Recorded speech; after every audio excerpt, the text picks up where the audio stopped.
Ravi de vous retrouver pour ce numéro de complément d'info et vous faites bien de nous rejoindre sur Gabon 24. Il y a 16 ans, jour pour jour, soit dit en passant le 30 août 2002, le Gabon décidait de créer un réseau de 13 parcs nationaux couvrant, tenez-vous bien, plus de 3 millions d'hectares, soit plus de 11% de sa superficie totale. Et depuis 2010, le pays a fait de la préservation de son exceptionnelle biodiversité une de ses priorités via le pilier Gabon vert du plan stratégique Gabon émergent. Entre autres acteurs clés dans cette quête, la Direction générale de l'environnement et de la protection de la nature et l'Agence nationale des parcs nationaux qui mettent en œuvre conjointement le projet d'appui à la gestion durable des zones humides critiques du Gabon, qui viennent donc de présenter au public l'ouvrage Le Delta de l'Ogooué, qui porte principalement sur la riche biodiversité de l'Ogooué, avec pour auteurs Jean-Pierre Van den Weg et Tariq Stewart, chercheur de la Missouri Botanical Garden. Et pour l'occasion, ce dernier est avec nous. Monsieur Tariq, bienvenue sur Gabon 24. Merci. Voilà, et pas en reste, juste à côté de vous, Monsieur Faustin Ondamba, qui lui est le coordonnateur du PAS, il va nous dire ce que c'est, et le point focal Ramsar. Bienvenue à tous les deux, une fois de plus, sur Gabon 24. Merci, et merci de nous recevoir sur votre plateau. Alors, il y a quelques heures ou quelques jours seulement, on va dire quelques heures, la présentation de l'ouvrage qui nous intéresse pour cette occasion, le Delta de l'Ogooué, a été faite. Et si vous nous en disiez un peu plus sur vos casquettes avant d'en venir à cet ouvrage respective, dans votre cas, Tariq Stewart, vous êtes chercheur de la Missouri Botanical Garden. Si on le traduit en français, ça fait drôle, hein, mais voilà. J'aime mieux que vous le disiez. Donc voilà, donc moi je suis botaniste de formation, je travaille au jardin botanique du Missouri, donc au Missouri Botanical Garden.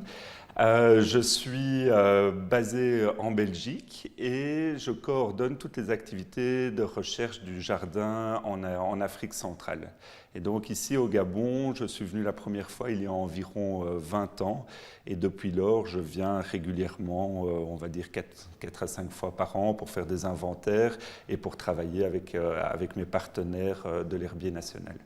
20 ans, c'est pas par hasard, parce qu'il travaillait chercheur, il a dit, mais au fil du temps, on va comprendre pourquoi ça fait 20 ans qu'il connaît le Gabon, parce qu'il parcourt, je crois que toutes les zones humides du Gabon n'ont plus de secret pour vous. Et vous, Faustin Ondamba, vous êtes le coordonnateur du projet d'appui à la gestion durable des zones humides critiques du Gabon, en abrégé PAS. C'est ça, exact. Et qui, soit dit en passant, a été lancé en 2014 au Gabon. Et le point focal aussi de Ramsar, qui, simplement dit, est une convention. Tout à fait. Comme vous l'avez rappelé tantôt, la Direction générale de l'environnement et l'Agence nationale des parcs nationaux mettent en œuvre le projet d'appui à la gestion durable des zones humides critiques du Gabon. À ce titre, j'assure la coordination de ce projet. Je suis par ailleurs, comme vous l'avez également indiqué, point focal de la Convention de Ramsar sur les zones humides. C'est un traité international auquel notre pays a adhéré en 1987. C'est un traité qui porte essentiellement sur les écosystèmes humides. Alors à tous les deux, comment c'est fait, parce on est là pour parler de la vedette, hein, qui est le Delta de l'Ogooué. Comment s'est faite la jonction entre vous, Tariq Stewart, et qui est donc l'un des auteurs, parce qu'il y en a un deuxième qui n'est pas là, et pour écrire ce livre, et puis les initiateurs? Mais donc, d'abord, ce qu'il faut savoir, c'est que Jean-Pierre et moi-même, nous sommes les éditeurs. Donc, ça veut dire que nous avons fait ce livre, mais nous avons aussi demandé la contribution de beaucoup d'autres co-auteurs. Donc, en fait, c'est un ouvrage collectif qui reprend environ une vingtaine d'auteurs différents. Et notre mission pour le PAS a été, on va dire, de coordonner. Et c'est le PAS qui prend attache avec vous ou bien c'est ça a le été PAS l'inverse? qui nous demande de faire une synthèse de toutes les connaissances sur les différents sites Ramsar du Gabon. En faisant la synthèse avec ces différents co-auteurs, on se rend compte qu'il n'existe pas d'ouvrage de référence concernant en tout cas le Bas-Ogooué. Et nous avons donc initié ce livre pour répondre à cette demande. Une belle demande. Aujourd'hui, on a le Delta de l'Ogooué qui compte 324 pages à consulter absolument. Et avant de poursuivre, donc, messieurs, nous allons de ce pas vivre la présentation présentation du dit ouvrage qui a été faite, certes pour les initiés et aussi le grand public, le Delta de l'Ogooué, un reportage d'Alexandre Nkogé et Linda Gaël Maganga. Le Delta de l'Ogooué est un nouvel ouvrage coproduit par de nombreux écrivains dont Jean-Pierre Van Dweg et Tariq Stivart. Il présente des cartographies et des images d'un écosystème général du Gabon et particulièrement dans les zones humides. Ce livre est différent. Il y a des contributions de presque tous les scientifiques qui travaillent au Gabon, presque toutes les institutions de recherche au Gabon, que c'est le Biais national, que c'est IRET, IREF. Donc pour moi, c'est un livre qui est très important parce que ça montre comment on peut produire des choses quand on se met ensemble. On trouve dans ce livre beaucoup de conseils. L'ouvrage de 325 pages, extrêmement sourcé, fait également un inventaire de plantes et d'autres espèces animales afin de proposer un plan de gestion et de préservation de ces écosystèmes.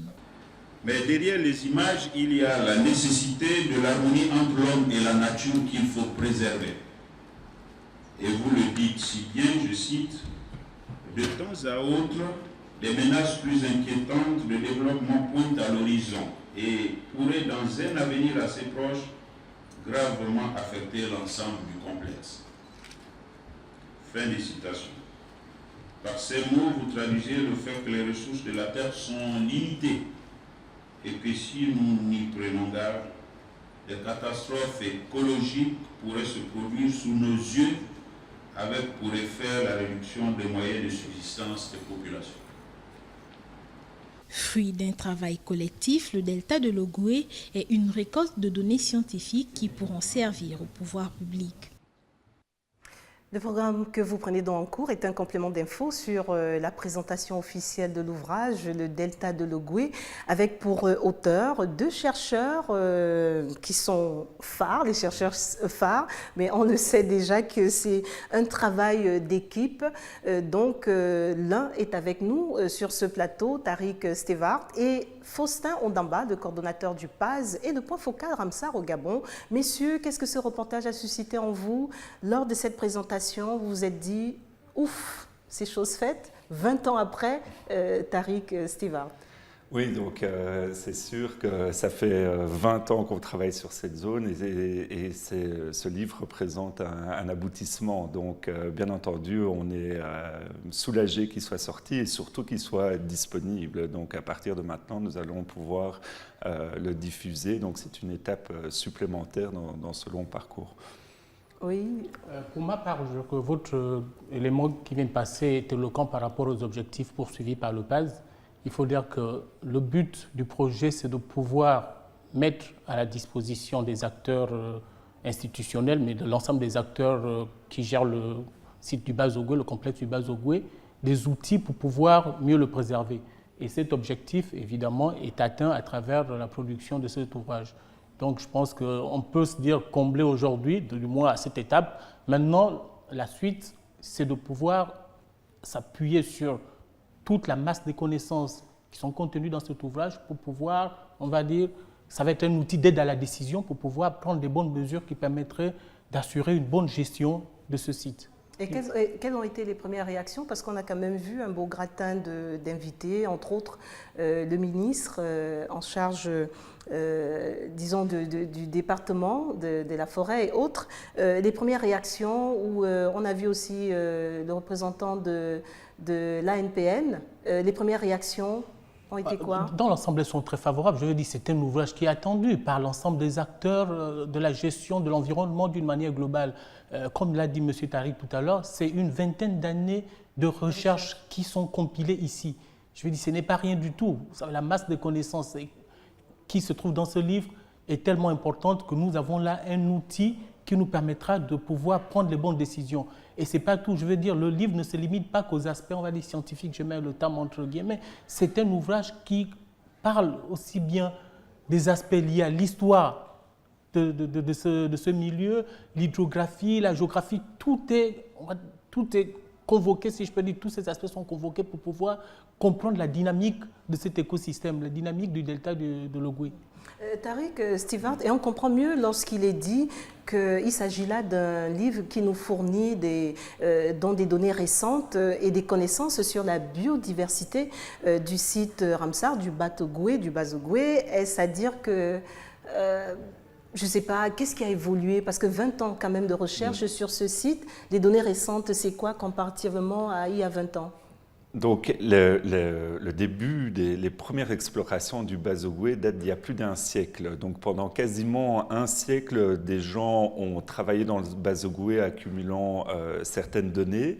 Mais nous avons décidé, depuis 20 ans et surtout depuis une dizaine d'années, de travailler de façon beaucoup plus intensive. Donc, par exemple, en ce qui concerne la botanique, plus de 50% des données qu'on connaît, qu'on a accumulées sur ce site ont été acquises ces 10 dernières années.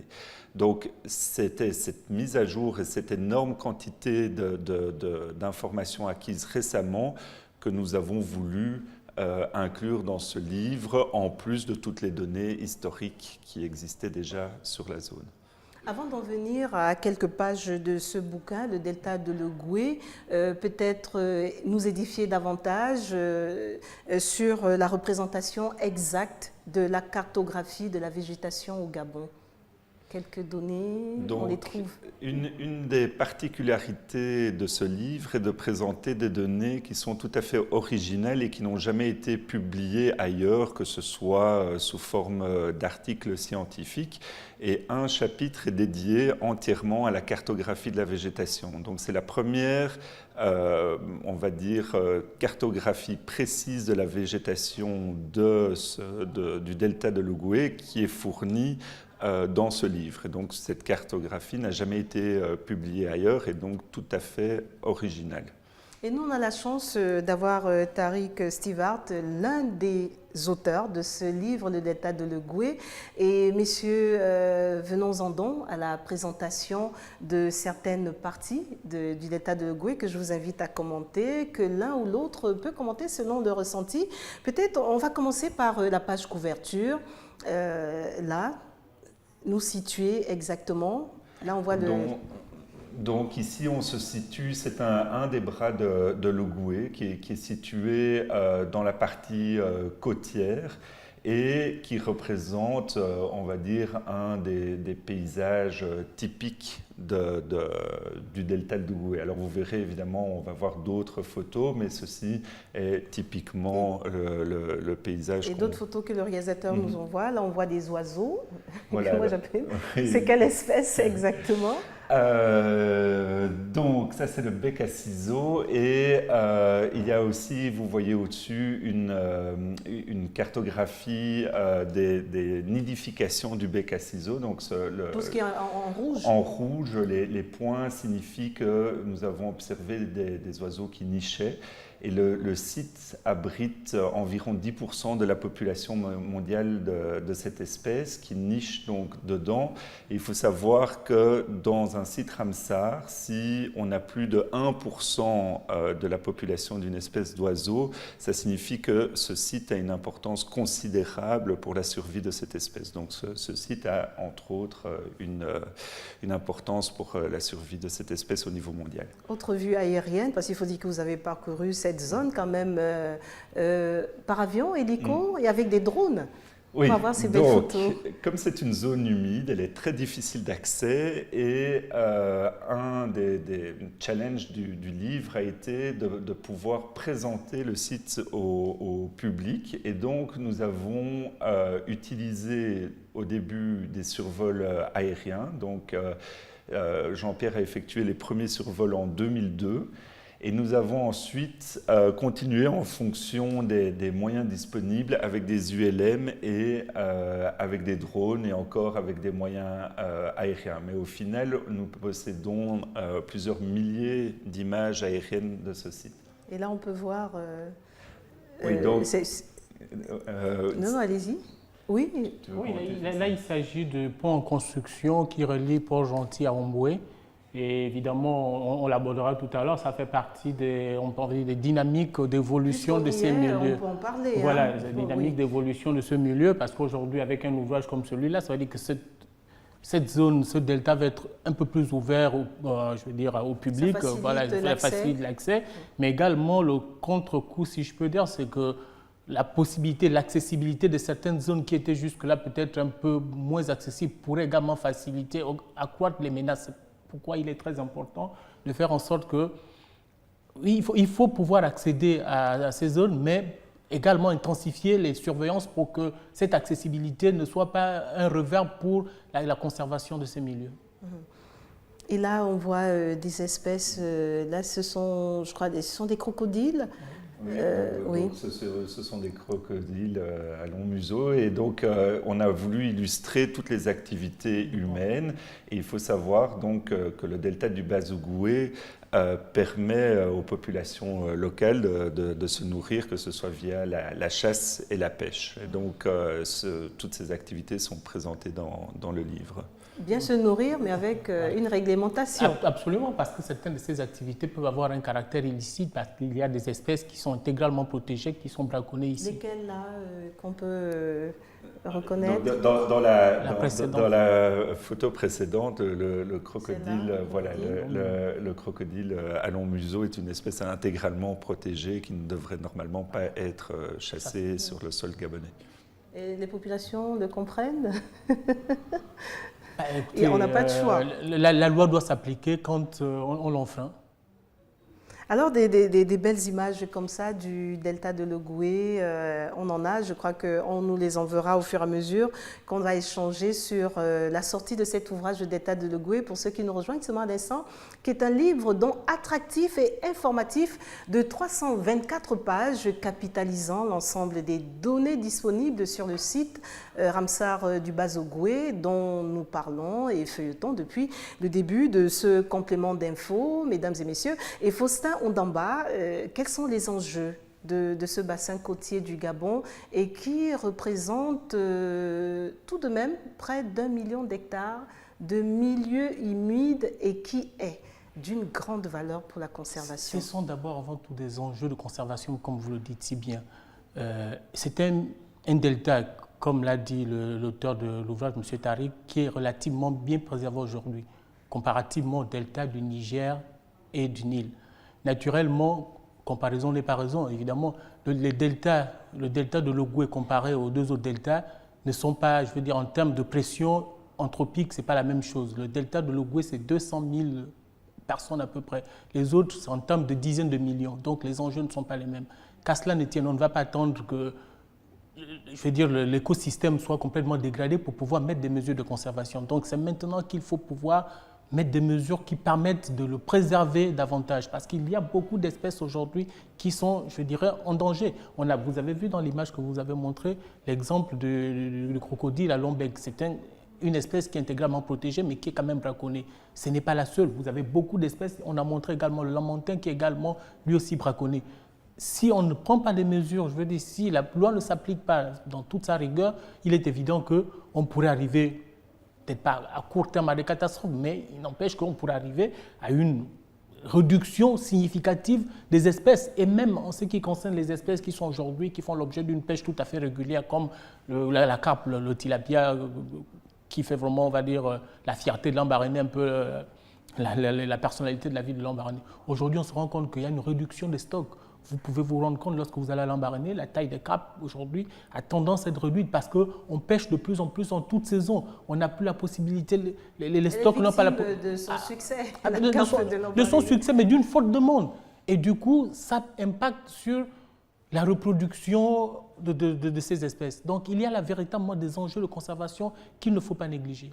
Et d'autant plus que Tariq, vous ne démentirez pas, on parle quand même en Afrique de 3 deltas, celui du Nil, du Niger et puis celui de l'Ogooué. Vous dites qu'il y en a plus d'une vingtaine dans le monde, mais celui-là, il est particulier comparativement aux 2 précédents. Oui. que j'ai cité. Donc, en fait, au niveau de l'Afrique, c'est de loin, comme l'a dit Faustin, le delta le mieux préservé. Donc, ce qui signifie qu'il abrite encore des animaux ou des plantes qu'on ne trouve nulle part ailleurs, en tout cas pas dans ces quantités. Donc il a un rôle prépondérant à jouer au niveau international pour la conservation de ces espèces. Au regard de toutes ces valeurs de la région qu'on a vues et dont vous nous parlez depuis le début, comment expliquer qu'il n'ait pas été inscrit plus tôt dans le répertoire des milieux humides d'Afrique publié à l'Office de recherche scientifique d'outre-mer en 87? Non. Pourquoi? C'est une bonne question. Donc c'est essentiellement lié à un manque de connaissances. D'ailleurs, à un moment, on avait pensé changer le titre du livre et dire le delta de l'Ogooué, un delta oublié. C'était initialement le premier titre, nous l'avons changé, mais donc ça explique bien pourquoi il n'a pas été reconnu plus tôt comme zone d'importance. C'est simplement la méconnaissance de l'intérêt du site. Mais aujourd'hui, il est sur la place publique, oui. Absolument, je voudrais compléter justement la réponse de l'auteur de l'ouvrage en disant qu'en 2009, en inscrivant le site du Bas-Ogooué sur la liste des sites Ramsar d'importance internationale, c'était en quelque sorte une manière de réparer, entre guillemets, on va dire, ce manquement. Parce qu'aujourd'hui, il y a une visibilité internationale qui est donnée à ce site, un statut de conservation. Il est vrai, un site Ramsar, ce n'est pas un parc national où toute activité est interdite, mais c'est un site sur lequel on promeut des méthodes de gestion rationnelles. Et donc aujourd'hui, le site du Bas-Ogooué, je veux dire depuis 2009, le site du Bas-Ogooué a un statut de site Ramsar d'importance internationale. On ne le dira donc jamais assez, outre l'envie de faire connaître l'un de vos objectifs en publiant le delta de l'Ogooué et aussi d'amener vraiment les décideurs, et ça je crois que c'est le point de départ, à mettre en œuvre des mesures de protection pour ce site unique, qu'on se le dise. Il faut insister, il faut qu'il le fasse. En faisant quoi exactement pour protéger ce site? Les mesures qui, Faustin Ndamba le disait déjà que les lois existent depuis des années, elles étaient méconnues, mais qu'est-ce qui fera la différence aujourd'hui avec la sortie du delta de l'Ogooué? Pour revenir au livre, vous savez, vous ne conservez que ce que vous connaissez.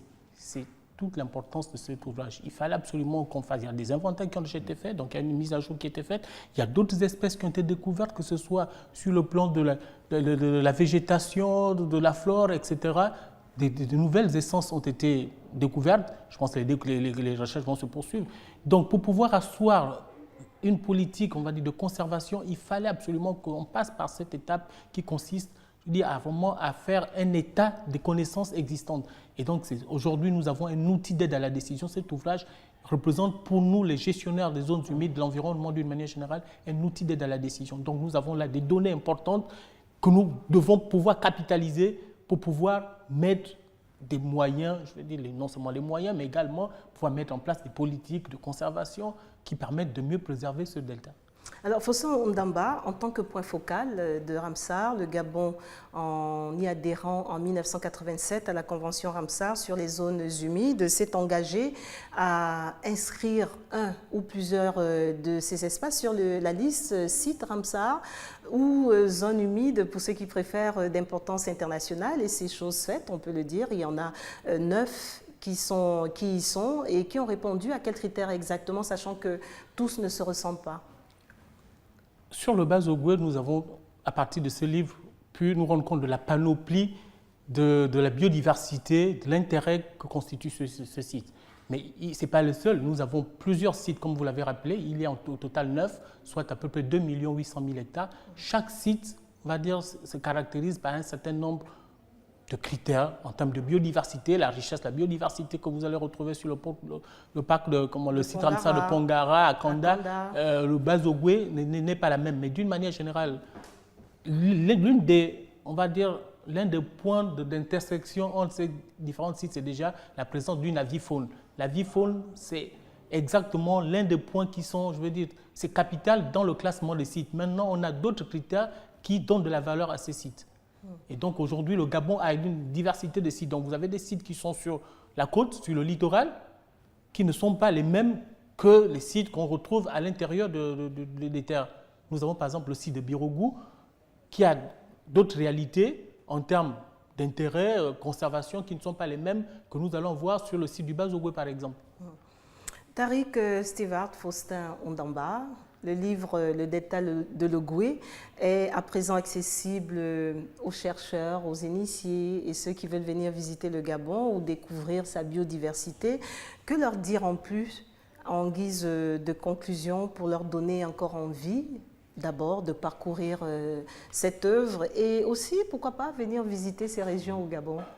Oui, donc ce livre s'adresse en fait à trois publics différents. Donc d'abord, on va dire des scientifiques, c'est un petit public, mais on présente des données récentes. Ensuite, des conservationnistes comme Faustin, et le dernier chapitre du livre s'adresse spécifiquement à eux en proposant certaines mesures de recommandation.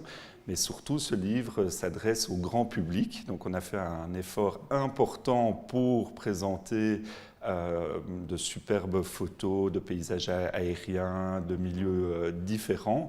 Et donc, l'idée, c'est vraiment d'offrir aux Gabonais ou aux touristes étrangers la possibilité de visiter ce site via ce livre s'ils n'ont pas la chance d'y aller eux-mêmes. Alors on espère que la lecture de ce livre les incitera à aller pratiquement sur le terrain, mais s'ils n'ont pas cette chance, ils peuvent toujours explorer le site. Et ils le trouvent où? À l'Agence nationale Voilà, des parcs. actuellement, donc, le livre est disponible à la NPN, ici à Libreville, et il sera aussi disponible internationalement via le Jardin botanique de Meysse en Belgique. Donc on pourra aussi se le procurer dans les autres pays que le Gabon.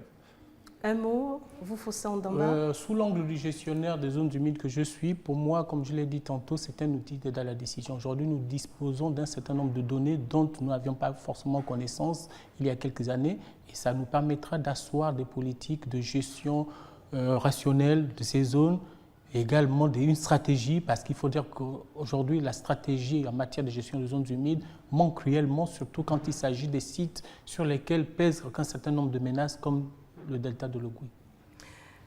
Tariq Stewart Faustin Ondamba, merci d'être passé sur cette tribune de complément d'infos pour nous édifier sur cette œuvre qui vient d'être donc présentée à tous les publics cibles, le delta de l'Ogooué pour ne pas le nommer, fraîchement sorti au Gabon, un livre qui veut nous amener à prendre en compte la biodiversité, désormais plus d'échappatoire. Toutes les informations y sont concernant les espaces et les milieux aquatiques à toutes fins utiles. Tariq donc Stewart est l'un des auteurs du bouquin. Il est chercheur à la Missouri Botanical Garden et Faustin Ondamba est le coordonnateur du PAZ et le point focal Ramsar. Voilà pour tout le temps qui nous était imparti pour ce rendez-vous. Encore merci, messieurs. Merci madame pour votre invitation. Et merci à vous, à la maison, de nous rester fidèles. L'information continue sur Gabon 24.